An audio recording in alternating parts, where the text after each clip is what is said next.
अस्सलाम वालेकुम guys, welcome to Royal Academy at 12। आज के लिए आज हम आपके लिए लेक्चर नंबर 6 लेकर आए हैं जनरल केमिस्ट्री में।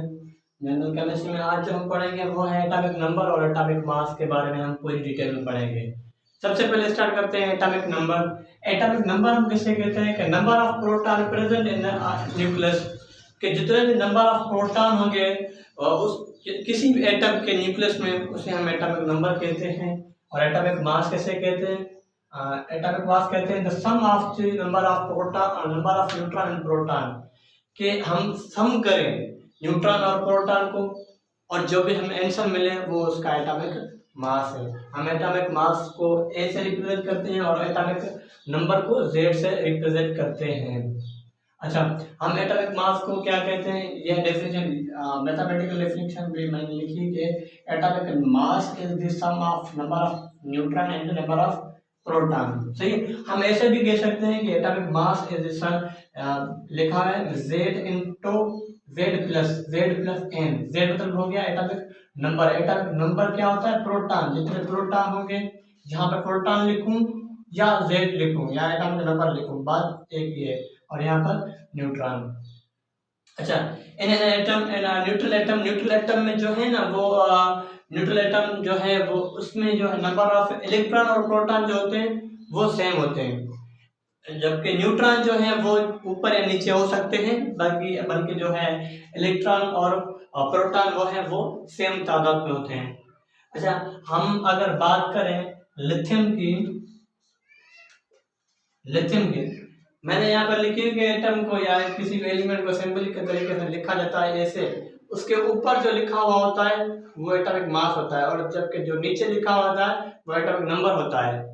अब देखें कि हीलियम का 4 एटॉमिक मास है और 2 एटॉमिक नंबर है। ऐसे हम पीरियोडिक टेबल में लिखा हुआ होता है। और आपको जब भी कोई प्रॉब्लम देंगे कि यहाँ पर न्यूट्रॉन फाइंड करें, इलेक्ट्रॉन फाइंड करें, तो ऐसे ही कोई प्रॉब्लम देंगे।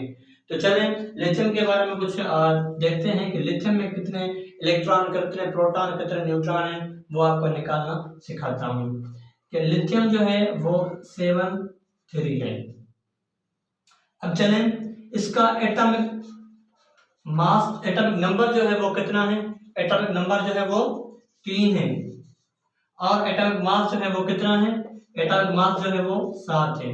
अब आपको नंबर ऑफ प्रोटॉन भी मालूम करने, नंबर ऑफ न्यूट्रॉन भी मालूम करने, नंबर ऑफ इलेक्ट्रॉन भी मालूम करने कि कितने कितने इलेक्ट्रॉन, प्रोटॉन, न्यूट्रॉन इस लिथियम में पाए जाते हैं। तो आप क्या करोगे? सबसे पहले ये चीज आपके जहन में होनी चाहिए कि किसी भी न्यूट्रल एटम में जितना उसका एटॉमिक नंबर होगा उतने ही न्यूट्रॉन होंगे। जितना एटॉमिक नंबर है उतने ही न्यूट्रॉन होंगे, सॉरी प्रोटॉन होंगे, सॉरी यार, जितने भी उसका एटॉमिक नंबर होगा उतने ही उसी एटम में प्रोटॉन होंगे। जितना भी एटॉमिक नंबर होगा उतने ही क्या होंगे? प्रोटॉन होंगे। मैंने लिखा हुआ है एटॉमिक नंबर कैसे कहते हैं? प्रोटॉन की तादाद को। जितना एटॉमिक नंबर उतने प्रोटॉन। प्रोटॉन यहाँ पे एटॉमिक नंबर कितना है? 3, तो प्रोटॉन भी 3। और न्यूट्रल एटम में क्या होता है? जितने प्रोटॉन होते हैं उतने ही इलेक्ट्रॉन होते हैं, जितने प्रोटॉन होते हैं उतने ही इलेक्ट्रॉन होते हैं। अब प्रोटॉन कितने हो गए यहाँ पे? 3, तो इलेक्ट्रॉन भी जाहिर सी बात है कितने होने चाहिए? 3। एटॉमिक मास कितना है? 4। अब एटॉमिक मास 4 है, जबकि जो है वो इलेक्ट्रॉन कितने हैं या प्रोटॉन कितने हैं? वो 3 है।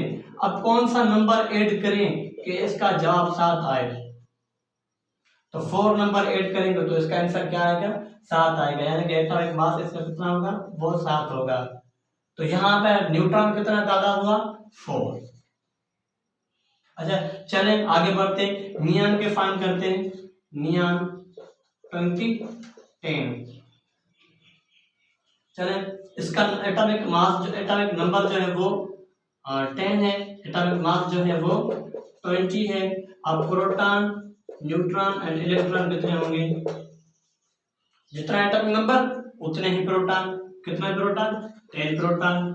जितने प्रोटॉन उतने ही इलेक्ट्रॉन। कितने इलेक्ट्रॉन? 10 इलेक्ट्रॉन। और इन दोनों को मिलाकर हम क्या लिखते हैं? एटॉमिक मास लिखते हैं। एटॉमिक मास 20 है तो 10 यहाँ है और कितने मिलाएं कि 20 हो जाए? 10, 20। चलें आगे बढ़ते हैं, सोडियम के मालूम करते हैं हम। सोडियम सोडियम के 2311, यहाँ पर एटॉमिक नंबर कितना है 11, एटॉमिक मास कितना हो गया इसका 23। अब प्रोटॉन मालूम करने हैं, न्यूट्रॉन मालूम करें और इलेक्ट्रॉन मालूम करने हैं। जितना एटॉमिक नंबर उतने ही प्रोटॉन, जितने प्रोटॉन उतने ही इलेक्ट्रॉन। अब कौन सा नंबर ऐड करें कि नंबर ऑफ एटॉमिक मास हमें मिले, कितने न्यूट्रॉन बच्चे यहाँ से जो है वो माइनस करें कि नंबर ऑफ न्यूट्रॉन मिले, वो कितने मिलेंगे 11 से 11 से हम कौन सा नंबर ऐड करेंगे 12 यानी कि 12 ऐड करेंगे तो हमें नंबर मिलेगा 23 एटॉमिक मास। क्योंकि एटॉमिक मास हम कहते हैं इससे हैं number of proton and neutron को। चले हाइड्रोजन के एक तो एटॉमिक नंबर कितना हो गया 1, एटॉमिक मास कितना हो गया 1, प्रोटॉन न्यूट्रॉन और इलेक्ट्रॉन ये मालूम करते हैं। चले जितना एटॉमिक नंबर उतने ही प्रोटॉन, जितने प्रोटॉन उतने ही इलेक्ट्रॉन। अब देखिए अब मसला ये है कि एटॉमिक मास हम कैसे कहते हैं, इन दोनों के मेलाप को एटॉमिक मास कहते हैं। जब ये दोनों प्लस होंगे तो एटॉमिक मास हमें मिलेगा। अब एटॉमिक मास तो एक है, ये एक तो प्रोटॉन हो गया, मतलब एटॉमिक मास तो यही है उसका। अब आप समझ जाइए कि इसमें न्यूट्रॉन नहीं होंगे। वाहिद एक पीरियोडिक टेबल में एक ऐसा एलिमेंट है हाइड्रोजन जिसके पास प्रोटॉन मौजूद नहीं, सॉरी न्यूट्रॉन मौजूद नहीं है। किस जो है सभी एलिमेंट के सभी एटम के पास न्यूट्रॉन होते हैं, मगर अफसोस है इसके पास हाइड्रोजन के पास न्यूट्रॉन नहीं होते। चले वो जो एटॉमिक मास की जो डेफिनेशन थी वो वेरी ओल्ड थी। अब न्यू डेफिनेशन जो हमारे किताबों में तो 9th के हिसाब से वो सही थी जो बच्चे 9th कवर कर रहे हैं उसके लिए हिसाब से वो सही थे। जो फर्स्ट ईयर में पढ़ रहे हैं उसके हिसाब से ये एक्यूरेट डेफिनेशन है एटॉमिक मास की। और मैं आपको बता चलूं कि इसकी बहुत अहमियत है इस टॉपिक की, एटॉमिक मास और एटॉमिक नंबर की। सही है, 9th के हिसाब से भी फर्स्ट ईयर के हिसाब से कोई भी क्वेश्चन कहीं से भी किसी भी टेस्ट में इसी टॉपिक से लिया जा सकता है। इसकी इम्पोर्टेंस मैं आपको बताऊं कि क्वेश्चन ये बोर्ड में भी आ सकता है, बोर्ड के हवाले से भी इम्पोर्टेंट है और एनटीएस के टेस्ट के हवाले से भी इम्पोर्टेंट है। आप जो नर्सिंग की टेस्ट दे रहे हैं उसके हवाले से भी इम्पोर्टेंट है। जो 5 से 15 स्केल तक आप तो आपके टेस्ट जो रहे हुए हैं उसके लिए भी इम्पोर्टेंट है। ये आईबीए के टेस्ट जो है पीएचडी जीएसटी वगैरह उसके लिए बहुत इम्पोर्टेंट टॉपिक है ये, मतलब बहुत ही इम्पोर्टेंट टॉपिक है केमिस्ट्री का।